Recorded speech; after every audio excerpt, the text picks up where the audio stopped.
Record on this computer. Bam, there we go.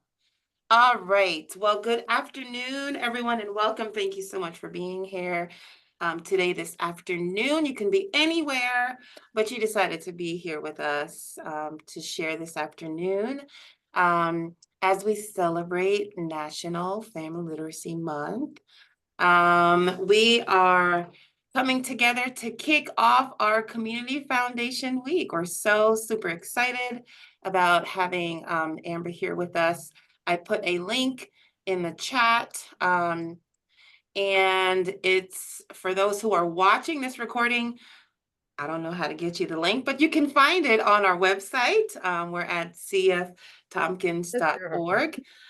This is a very special time to recognize the profound impact that reading and literacy have on our families, especially as we face these rising challenges in literacy across the country. Studies show that literacy rates are declining. We all know this. And this trend, it affects all of us. Reading proficiency is tied not only to academic success, but also to our children's ability to thrive in an increasingly complex world.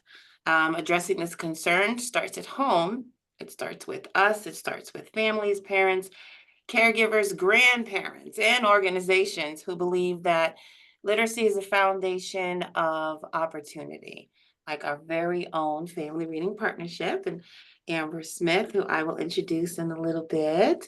That's why today is not only a celebration, but also a reminder of the critical role we play in supporting literacy, especially in our community here in Tompkins County. And we're so fortunate to have with us a remarkable guest and a leader in this mission. And I love this woman. She's the executive director of the Family Reading Partnership, Amber Smith, an organization that has been at the heart of promoting family literacy for years. The Family Reading Partnership is a driving force behind programs like Books to Grow On initiative. We all know about that particular program. They provide free books to young children and help families establish regular reading routines. Through their Bright Red Bookshelf program, they place books on bookshelves filled with these donated and wonderful books in local businesses and community centers, ensuring that every child, regardless of background, can experience the magic of reading. And magic it is. And I remember when I came here in 2015 to go to Cornell in a graduate program. I had a small son. He was 3.5 at the time. And the first thing that we noticed were these wonderful big red bookshelves around the community. And that was, it had such an impact on my son. And we made it into like a weekend trip where we would go on like these treasure hunts and try to find these amazing books.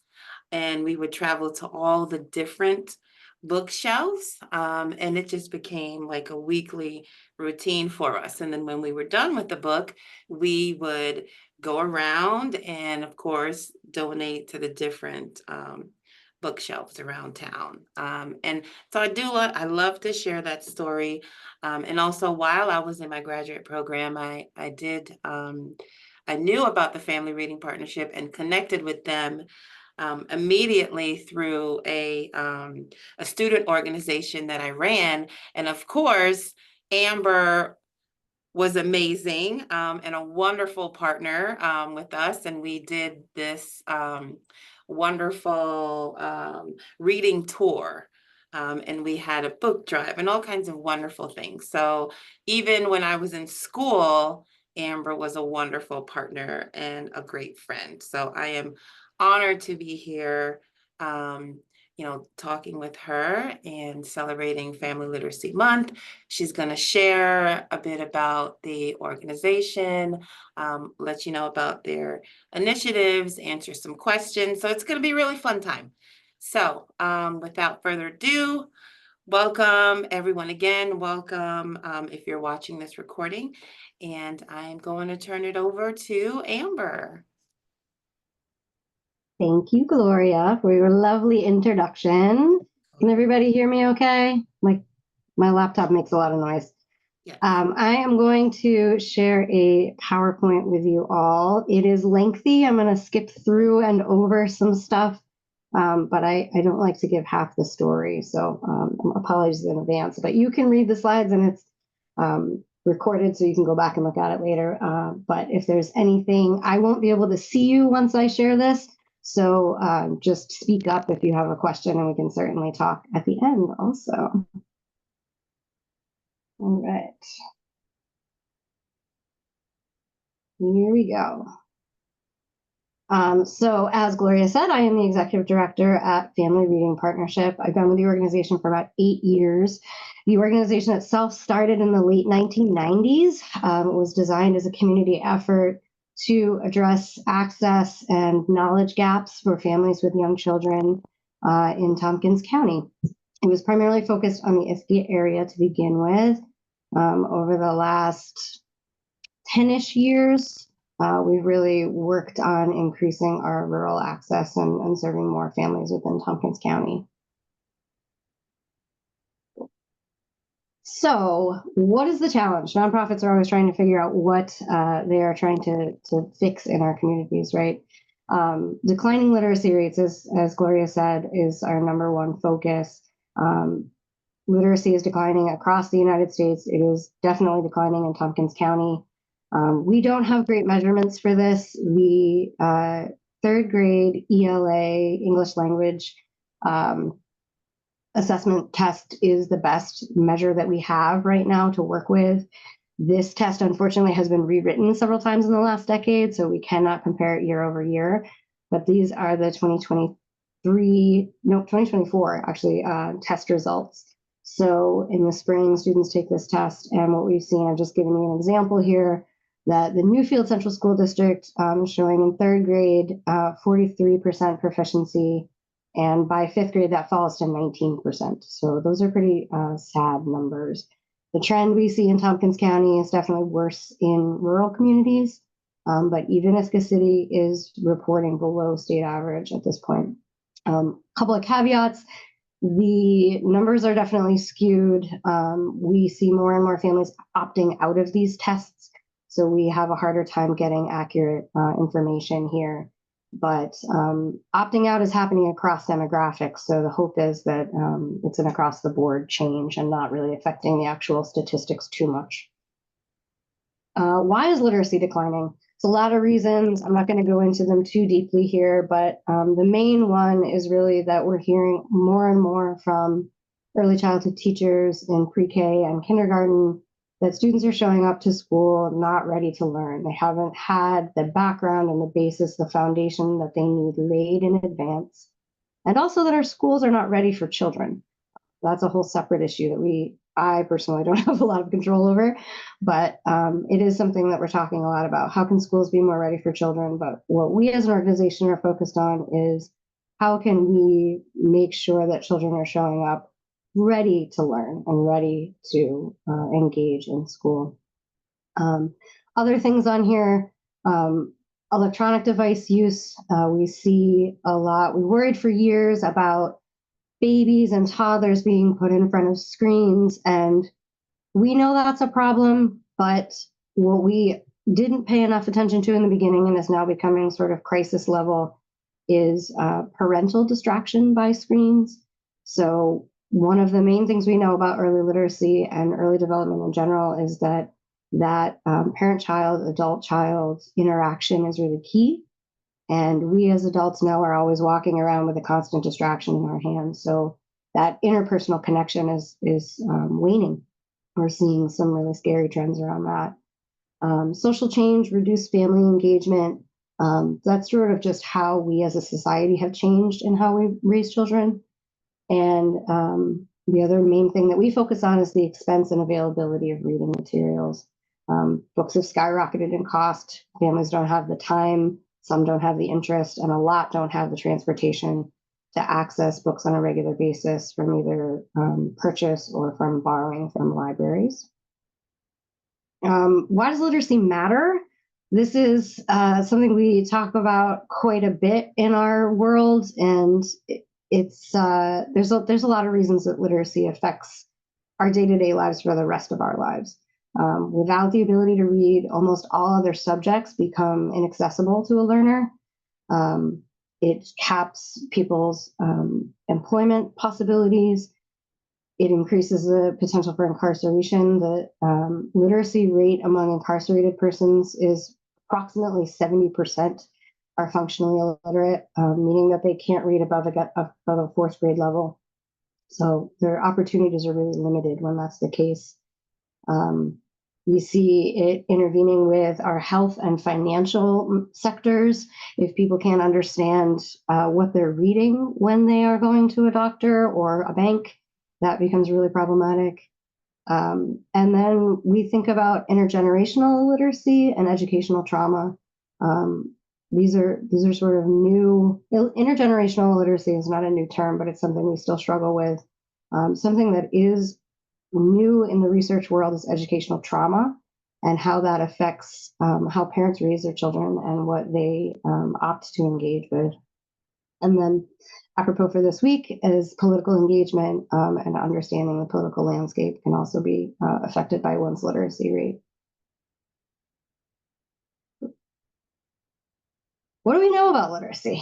The main thing we know is that the early years really matter. 80% of brain development occurs between, I want to say between 0 and 3, but it actually starts before 0. We're talking about starting in pregnancy. We know that infants are constantly acquiring the foundational literacy skills that they'll need to learn to read later on. Literacy is a stairway, not a hurdle. As with all child development, each new ability they develop builds on the previous skill. So children cannot learn to read if they're not nurtured to develop in infancy. So our organization really focuses heavily on that piece. Learning to read typically occurs somewhere between the ages of 6 and 8. Children are ready to start that process at different ages, so there's no one correct way to learn to read. Every child is different. Our school systems are not well set up to adapt to different children's needs. We hear a lot about the science of reading and all of these different ideas and beliefs around how to teach reading. And the reality is that there's no magic bullet. Every child is going to learn differently. So we need to figure out as a society how to make sure that we can support that. The other thing about that bit is that teachers rely on families for the children to be prepared for school. So if parents are struggling and families are struggling, then the schools are going to have to face that. And they are facing it in a lot of ways. The other bit that Family Reading Partnership talks about quite a lot is prevention versus intervention. We are a prevention organization. We absolutely believe in being proactive. It is easier, it is less expensive, and it is more enjoyable for everyone involved to make literacy accessible by focusing on early childhood supports that might even reveal potential hurdles for children long before we expect them to learn how to read. So ensuring that parents have the knowledge and the tools to give their children everything they need to grow into readers really circumvents the need for intervention once they are entering more formal school. What does the research say? We know that early childhood is important. What is important in early childhood? Early and often is a phrase you'll hear a lot in the early literacy world. Serve and return communication, which is defined as back and forth communication, so back and forth conversation. And this starts long before children actually start to talk. So infants start communication with their adults from the day they're born. Even before they're verbal, children invite us to engage in conversation. They move their hands and feet, they use eye contact, they coo, and they cry. Research has been firm for a long, long time that the serve and return communication is the most important aspect of development in early childhood and builds the foundation for literacy. We also think about exposure to books. So caregivers reading aloud, caregivers having access to books in the home, play with books. We're not just talking about sit down quietly in my lap while I read this book to you, but the interaction with books. So the asking questions, the talking about what we see, the interaction with the art. And then adults modeling solo reading. So we think about adults now, often, especially parents, are extremely overwhelmed. They have very little me time. But children observing their adults reading for enjoyment is hugely important and something we don't really think about too much, but we're constantly setting an example for young children. So trying to find ways for adults to have time to do that is really important. Abundant access to books. This is something that FRP has been doing for 25 plus years, making sure that books are available and also that they are in the home. There's a lot of research around children having easy access, free access to books in their day-to-day lives, not just when we go to the library, but there's a book in every room. There's a book that you can pick up and see in every room. There's a lot of studies that point to the number of books in the home being a direct indicator of how easily children learn to read. Play is always huge in early childhood. Both independent and mutual play is the primary way that children acquire skills and knowledge about the world. So we want to always be encouraging play. And then lastly, relief of parental stress is a really big issue. Parents are more stressed today than perhaps in any other generation. They have big financial strain. They have very limited time. There's a lot of parental pressure and sort of peer pressure from parents about how to raise children. So as an organization, we're always thinking about what can we be doing to support parents better. What is FRP doing to create change? So providing abundant access to children's books is sort of the main thing, the main focus of our work. We've been doing this a long, long time. We use our Bright Red bookshelves that Gloria mentioned going out to her son with. There are 47 of those bookshelves spaced throughout Tompkins County. They distribute over 14,000 books a year. And they're very intentionally placed in locations where families are already going to be. So they're in the doctor's offices. We have a couple in the mall.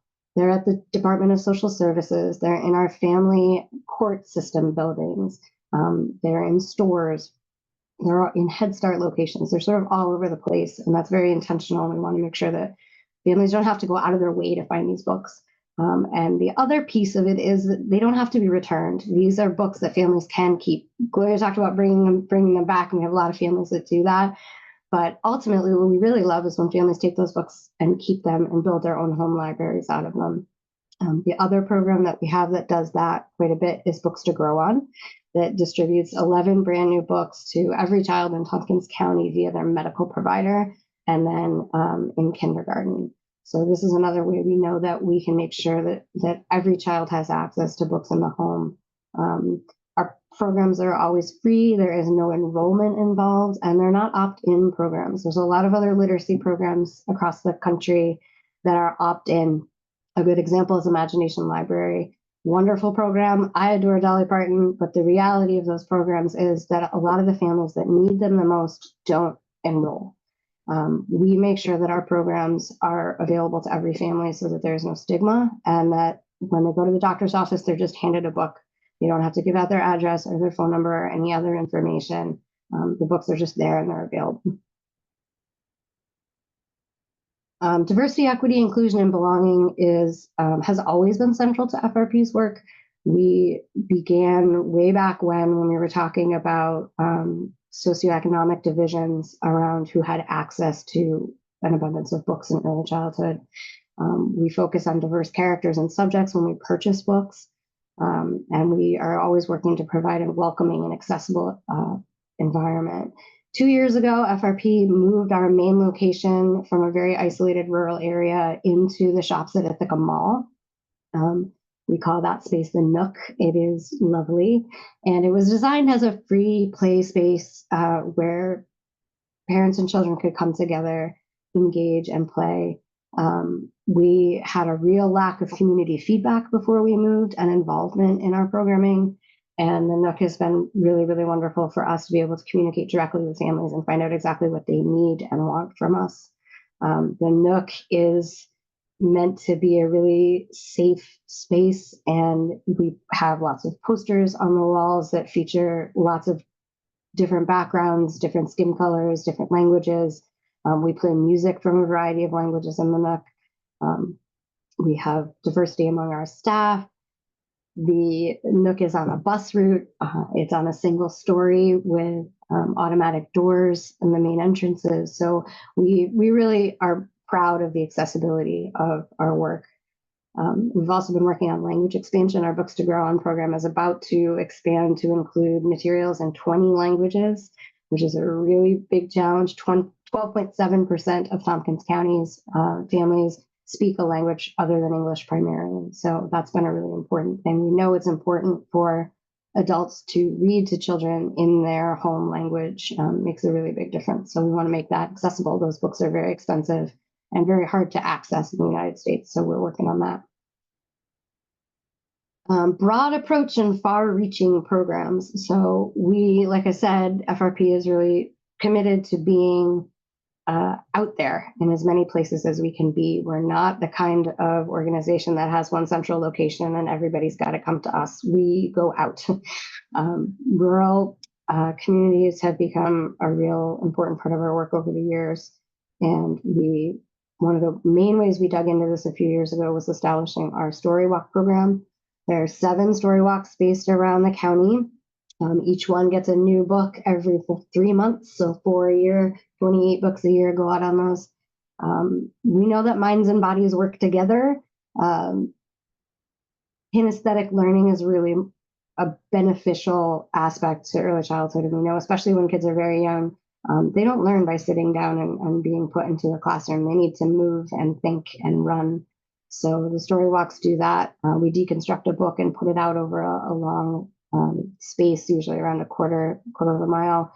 Kids can run from post to post to get to the next page. We include numeracy. You can see on these posts in the photos that the posts are numbered so kids can count their way along. And we often will put up engagement questions as well so that parents and children can talk in between the posts about what they've seen or heard. Or we try to incorporate a lot of nature themes into those books. We also do a lot of events in rural communities. We go out to, this is the Enfield Harvest Fest. Here you can see a kiddo picking out a book. We always bring 3 books for families to take home from those events, but we try to get out to as many small community events as we can so that we can reach families that might not show up at where we are. I mentioned before, offering parent support and connection is something that FRP has really shifted to since opening the Nook. We want parents to feel supported in their journey, and if we kind of leave them out there and just give them the stuff, sometimes it's not enough. Parenting is really overwhelming, and parents need each other. So the Nook has allowed for a space where parents can connect and build community with each other, but also really connect with their children. The Nook differs from other free play spaces in that we ask parents to keep their cell phones put away, which we see a really different interaction when cell phones are out of the picture. We see parents putting on costumes and running around with their kids and engaging in play. The Nook has been designed to be very, very safe for very young children. We don't have any choking hazards. So it's a space where parents can have peace of mind that their infants and toddlers are safe and cared for. We also, as a staff at the Nook, are always there to listen to parents and provide them with support. And we also offer all of our programs, or most of our programs, come with information about child development and little tips and tricks and things that parents can utilize to help them build their literacy skills in their day-to-day lives. So you can see on the screen there, there's an example of an insert from one of our programs that just gives some little fun ways that parents can interact. And a lot of them also will talk about developmental milestones and things like that, so the parents can sort of keep an eye on where things are at. And we also offer a lot of referrals and resources. If we see something in the Nook that a parent is concerned about, they ask us, should they be doing that, or should they be doing this? We have those connections. We can connect them with early intervention. We can help them find support systems. And I like to call it extreme collaboration is the other thing that I think FRP does really well. We partner with dozens and dozens of organizations. Mention the name of an organization in Tompkins County, and I can probably tell you some way that we are working together with them. This is how we reach families from a broad range of demographics and who may not be engaging with our other programs. It really helps us. And it also helps us build community around the work, community excitement and involvement around the work. So you can see here's pictures of a group that helped us install a story walk. That was a group of middle schoolers. And when we did a big opening party for that story walk the following week, several of those kids came with their younger siblings to share it with them. So that was really cool. We also have our Ithaca College Occupational Therapy Program. We work quite a bit with them. They last year came in and did child assessments with parents to help parents identify potential occupational therapy needs. We work with Racker to do programs there. And we also have a lot of community participation on the more organizational side. So we participate in the Early Childhood Development Collaborative, in the Diversity Consortium, in the Collaborative Solutions Network, lots and lots of other acronyms that we participate with, which really helps us to stay connected to the community and understand the needs and what's going on. This is my last slide. I will say donate. In full transparency, FRP is really struggling financially right now. We've lost about 50% of our individual gifts in the last 8 or so years. Our budget is only about $300,000, but we are really struggling to maintain that at this point. So if you have any way to give, we would appreciate it. If you don't, that's okay. Volunteering is another really, really great way to get involved with us. You can tend to break a bookshelf. You can go out and walk the story walks and help us keep an eye on those.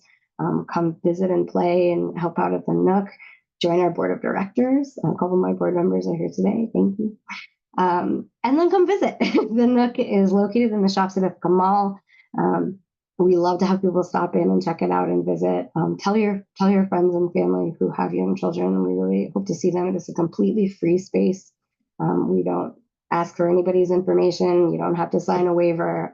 We just ask you to come and play and relax and hang out. Community Foundation is doing a site visit with us this Friday at noon. So we'd love to have you come and join in for that.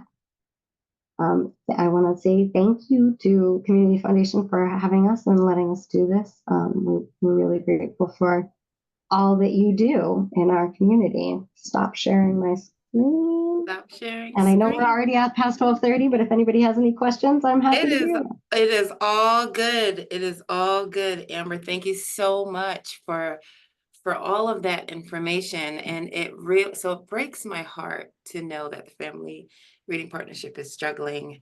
I love that everything that you have done, Amber, you do with intention, and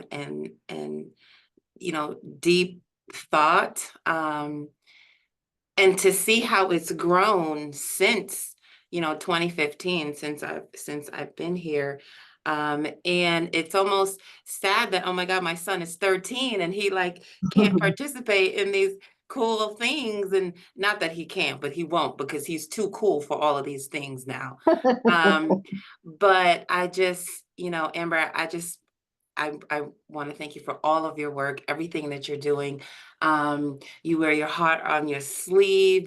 Your dedication and your compassion shows for what you do. The Family Reading Partnership understands family literacy isn't just about helping children read. It's about building this culture where reading is cherished, and you make it a family tradition. And that's what I love most about the Family Reading Partnership.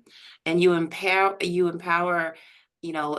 the families, the parents, the caregivers, the guardians, even the teachers, the schools, different organizations with all of these resources that you offer. And it's the most beautiful thing to see.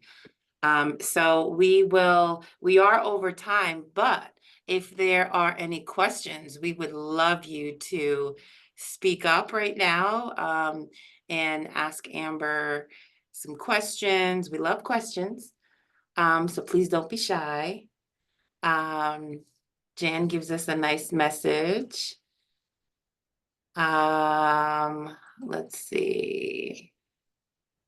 It is disheartening, yes. Questions, anyone? Questions? Amy, I know you have a question. I can always ask a question. I'm so glad that you're here with us, and Family Reading Partnership has done a lot all across Tompkins County. And I guess one of the questions that I have is, there's so much that pulls at people that's social media related, and I really appreciated the idea of come to the Nook and put your cell phones away. Hey, that means you adults, not just you as kids, right? And so is there any other piece of kind of like advice or thought that you would hold out for us to encourage those in our life to kind of be more connected? And literacy is a fantastic pathway, but is there any other piece of advice or thinking you'd put out there for us? Yeah, I think that I talk a lot with parents about their phones, maybe maybe ad nauseum sometimes, but uh, we as adults are so hooked on our phones, and we just don't think about it. It's so second nature now. My phone is right here in front of me right now. I'm looking at it. Like I don't want to be, but it is. So the ability and working in the Nook, actually, I try to keep my phone put away when I'm working in the Nook also. Set a good example, but it's almost a relief to put it away. So I tell people a lot, like just try it. When you get home, pick the kids up from school or from daycare every day, try putting your phone away for half an hour. Even if it's just a half an hour, go put it in another room and ignore it for a while and see what happens. There's a great story. When we first opened the Nook, I had a group of folks come in, teen moms, two teen moms who had between them, I don't know, 4 or 5 kiddos. And they were young, and these kids were really exuberant. They were so excited. They came in, they immediately got into their play. They went to the costumes and the kitchen, and they were running around. And both of the parents went and sat down on the couch and got out their phones. And so we went, I have a little spiel I give people when they first come in, up to welcome them and sort of show them around the space and let them know what's there for them. And then we also say, and like, we try to keep cell phones put away, and then we roll right into something else. It's kind of buried in the speech. But they both heard it and they respected it, and they put their phones away, and they sat on the couch for less than 30 seconds, kind of stunned, not really knowing what to do with themselves, and then got bored and went and played with the kids. So they probably, and I don't know this for a fact, but they probably would have just continued to sit there on the phones while the kids played. And instead, within less than a minute, the adults were putting on costumes and they were acting out these little plays. And one of them was a wolf, and they were chasing each other around. And it was really, really wonderful to see. And it always makes me think, like, these things just don't happen as naturally as they used to, because we are all so distracted, whether that's by our phones or stress, or I got to put dinner on the table, or, we don't have the money to worry about X, Y, or Z. I think we have to be able to allow parents to take a step back. And I think we as a society need to support families better. Early childhood supports are extremely lacking in our culture, and that keeps getting worse and becoming more threatened rather than improving. So finding ways that we can really make sure that some of that stress is lifted off of parents, I think, is hugely important. Yeah. Thank you for that, Amber. So On that note, we want to thank everyone for joining us and thank you for watching. For those that are watching the recording, I do want to say a shameless plug here and say, oh, whoops, I turned purple. I always turn purple. Amy, you I see love this, it. right? Okay, hold on. I have to turn off and then turn back on. I don't know why my computer does that, but it does.